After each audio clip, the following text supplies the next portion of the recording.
Good morning, Becky. The 11th hour diplomacy continues as the Biden administration continues to warn an invasion of Ukraine could come soon.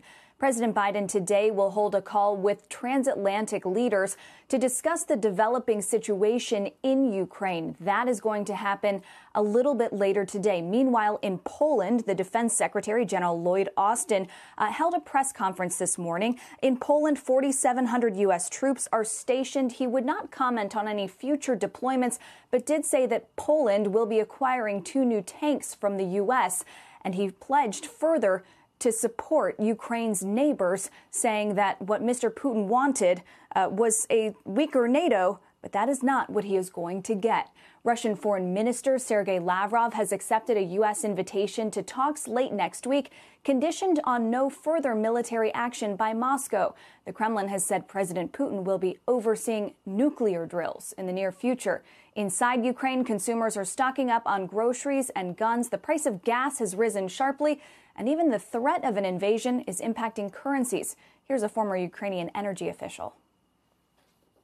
As far as the tensions remain the same or they increase, the prices on gas will increase as a result, and the exchange rate of local currency, hryvnia, will drop. So it's a natural effect of panic and of a potential invasion threat.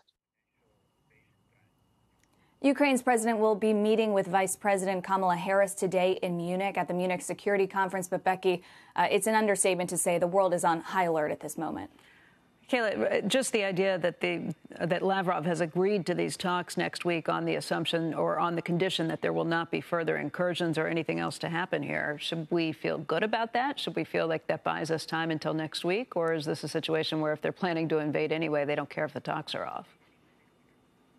I think it's probably the latter, Becky. Of course, the administration has continually said that it's impossible for them to get inside the minds of President Putin or Foreign Minister Lavrov. And I think there is rightful skepticism, especially after what we've seen this week, where Russia had public displays of a commitment to de-escalation and diplomacy, even though the actions on the ground and behind the scenes did not reflect that. So I think that the administration is skeptical, although they are cautiously optimistic that perhaps if the talks happen, then it will mean that at least the situation has not intensified further in the next week. Kayla, thank you. We'll be watching closely, and I know you will, too.